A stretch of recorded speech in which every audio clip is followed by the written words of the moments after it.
like I said, I spent the last 3 months or so with you, and I've had a few coincidences, a few things happen along the way that really were kind of startling. And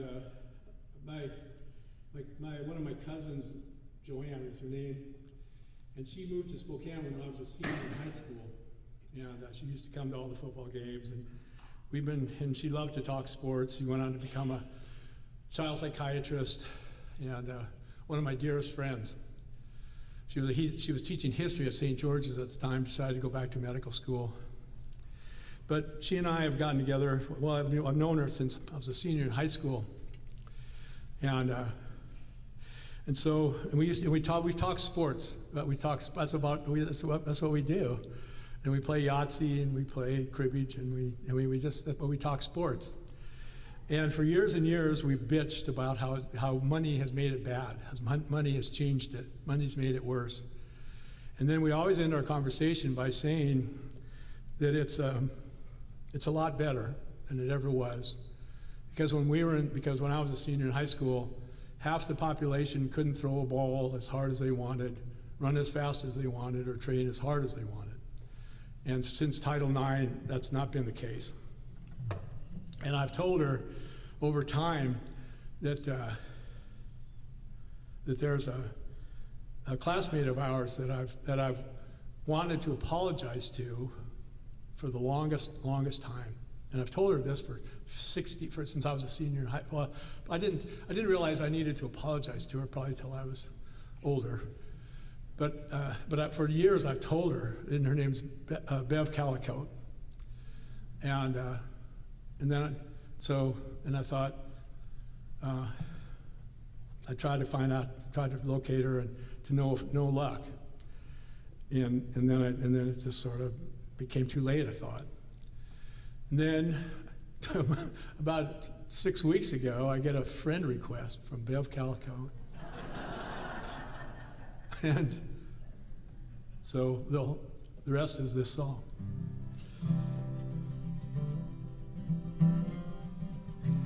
And there was a girl in high school that the boys would often tease. You see, she liked wearing tennis shoes and running like the breeze. And girls weren't supposed to do that then, though I can't tell you why. It took a while to realize I should apologize. 'Cause it's never wrong, it's never too late to practice offering and receiving grace. Well, I thought about her through the years, then slowly less and less. Then suddenly, to my surprise, a Facebook friend request. I responded yes by messenger, then asked if it's okay. Time I'd like to talk with her, there's things I'd like to say. 'Cause it's never wrong, it's never too late to practice offering and receiving grace. She wrote back and said, let's just do like this, and then she went on to explain. She's in Richland, she's still cartooning, and she has a mandolin she plays. And years ago, an accident, she'd fallen off a roof. And though she's got lots of good memories, her run-in days are through. It's never wrong, it's never too late to practice offering and receiving grace. And I wrote back and said, I'm sorry about your accident, what's more, I'm sorry for the teasing I was part of years before. And she wrote back and said, no worries, you made me stronger nonetheless. Besides, cartoonists have to learn to be irrepressible when stressed. Her words, it's never wrong, it's never too late to practice offering and receiving grace. Well, I'm glad, I don't know why she reached out when she did. And for my apology hit home, But I'm glad I could say sorry, because this much I know, that we are all in this together, from beginning to the end, and we should try to make each other better. And when we better, make amends. Because it's never wrong, it's never too late to practice offering and receiving grace. It's never wrong, it's never too late to practice offering and receiving grace.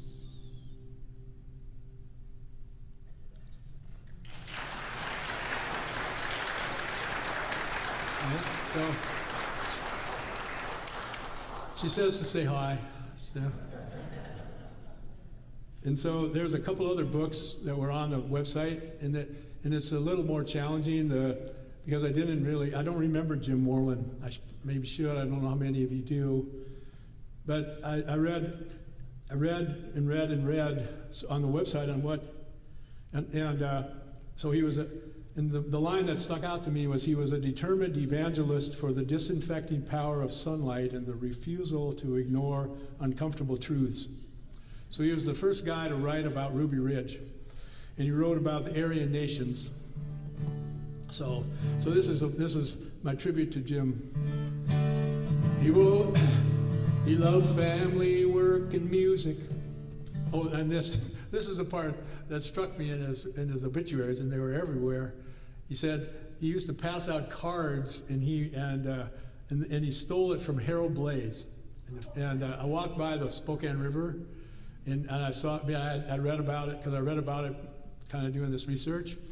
And somewhere in most or all of his sculptures, Harold Blaze writes. What does he write? He said, "Transcend the." And he writes it, and so I thought, how do you get that in a song, in a flavorful way? So this is my attempt. He loved family, work, and music, and the words of Harold Blaze, the ones that said, "Transcend the bullshit," which he did most every day. He was a newsman, a reporter, an old school journalist who loved tracking down a story with all its turns and twists. 'Cause he spent a lifetime bringing light to the dark and seedy sides of life. He went places Dr. Jekyll hides to show us where the truth lies. He wrote about the Aryan nations and the siege of Ruby Ridge, about Robert Lee Yates Jr., Dark Side, Unabridged. He raised two boys single-handed, which for anyone's a feat. And when finally he met Connie, one could say life was complete.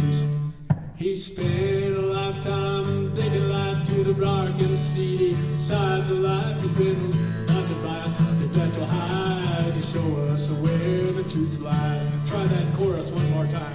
He spent a lifetime bringing light to the dark and seedy sides of life. He went places Dr. Jekyll hides to show us where the truth lies.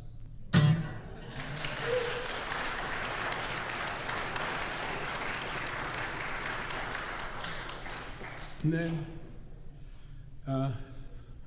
Mike Forrester. So he, if you go to the website, which Jim Hoppy does such a beautiful job of curating. Thank you. And you'll find an article about Mike, and he well, the song kind of tells a story about him, but he started taking pictures after. In the story in the newspaper article, he talked about how he was looking at the world, at all these old things, old trucks, old buildings, and giving them new life. And I thought, well, yeah, okay, I can write about somebody that's looking through a camera and giving new life. And then but I just couldn't quite figure it out. And then what I realized after a few weeks was that that it was something much more than that, because he was doing this after his wife had died, and this song I think tells it all. He was always an artist, but he was a family man first. He never doubted for a moment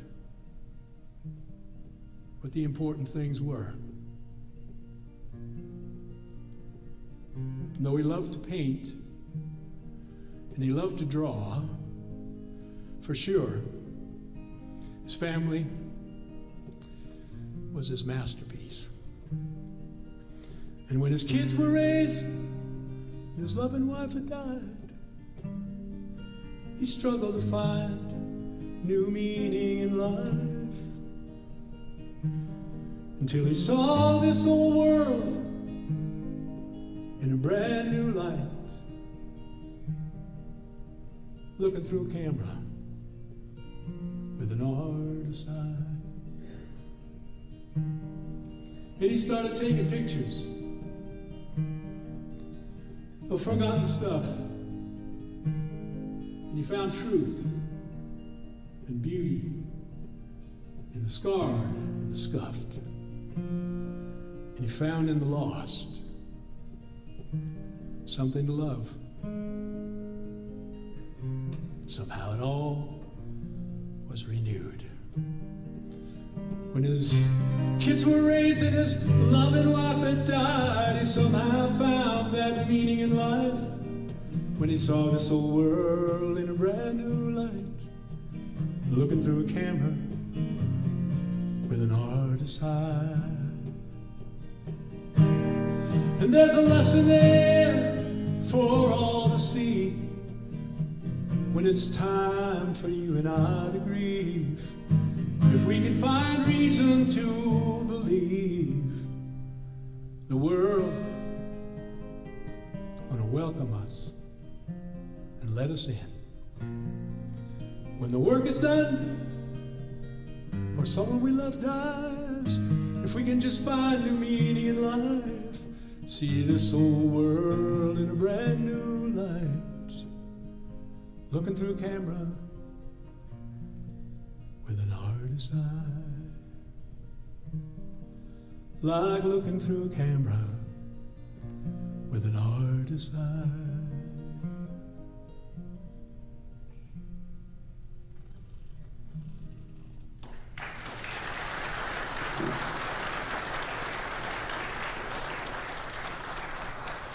Stories of our class. So this next song isn't really a story about her story, because nobody tells her story better than Cale Bronson Harsh. But if you want to hear a story about making the best of the worst situation, about loving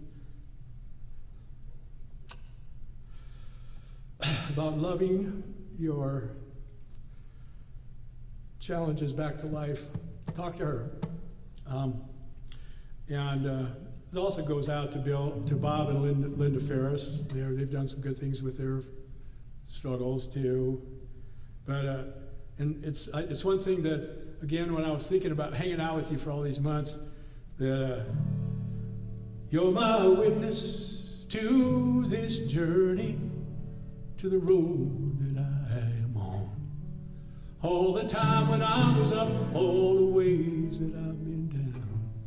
Yours the voice that I am hearing, yours the eyes that I could see. Where I go and I grow weary, faith enough so I believe.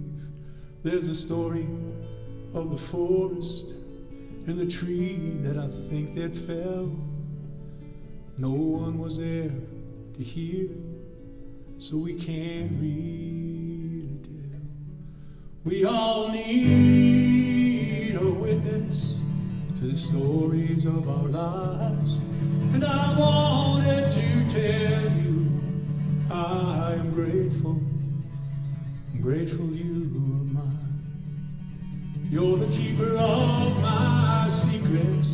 You're the guardian of my dreams, haven for my disappointments, safe there in my memories. Just to know that someone's watching, just to know that you are there, awake and waiting in my garden, so alert and so aware. I've heard it said in songs and stories, they make it so we never die. Well, maybe I could live without you, but with you I am alive. You are with you, a witness to the stories of our lives. And I wanted to tell you, I wanted to tell you, I'm grateful you are mine.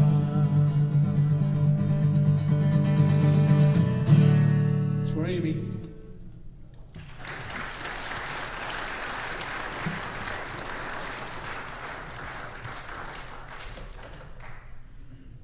So here's the transition.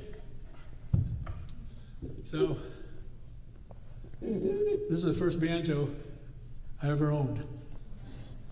And it's from a pawn shop down the street.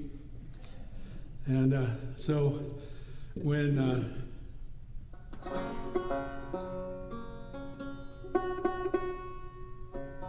so here's the story. So when that flood came, and the banjo was lost, so to speak, and I didn't know I was going to end up eventually getting one, but certainly not one that Eddie Peabody played. Pat, that's my wife, she called Joe Allison, and she said, Joe, I understand that you may have a Pearson's first banjo. And she went to Vashon to pick it up. Battery died, but she did it anyway. And she got it for my birthday. This is some years ago. And you've got to remember something 60 years ago when we were kids. And I was telling Joyce, if next in a few weeks when the class of whatever when the senior class is coming in here too, and if they find out what we've done, if it would have been us in third period or in third lunch, we would say, there was a gathering of the class of 1908.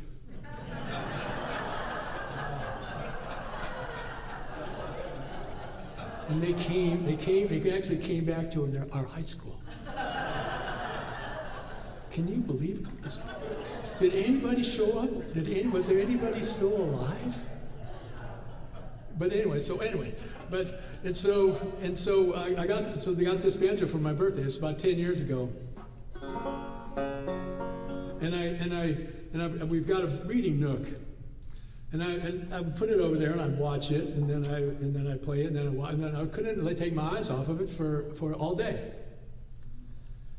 And I thought, what in the world is going on? And so when I was 15 or something, he's got a new banjo. I didn't care about the old banjo, but then the story goes, and this is a friend of ours. His name was Emmett Day, and you might know his woodworking, but he was a master woodworker. And his name was Emmett Day, and he died much too soon. And in his memorial, they read from his journals. And in the journals, he said, I never buy new tools. I always buy old tools so I can put my hand in the hand of those who came before me, and we can be there together. Perfect. And I thought, well, this is... And happy tears. What I realized, and this was that 50 years ago when I'd first had this banjo, the banjo was 50 years old. And now it's 100. It's more than 100, about 110 now. But when I looked at it, it was 100 years old. And I'd last held it when it was 50. And now my 65-year-old fingers at that time, 10 years ago, my 65-year-old fingers were interlaced with a 15-year-old boy. And that was what the sound was making.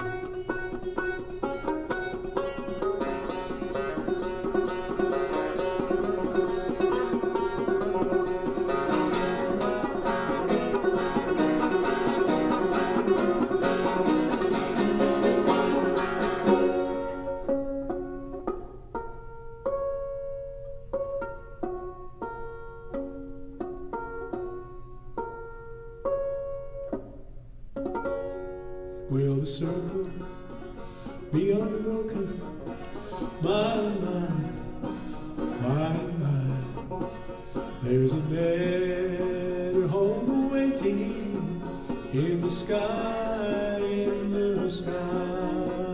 Oh, undertaker, undertaker, won't you please ride slow? 'Cause the body that you're carrying, well, I hate to see her go. Will the circle be unbroken by my? There's a better home waiting in the sky.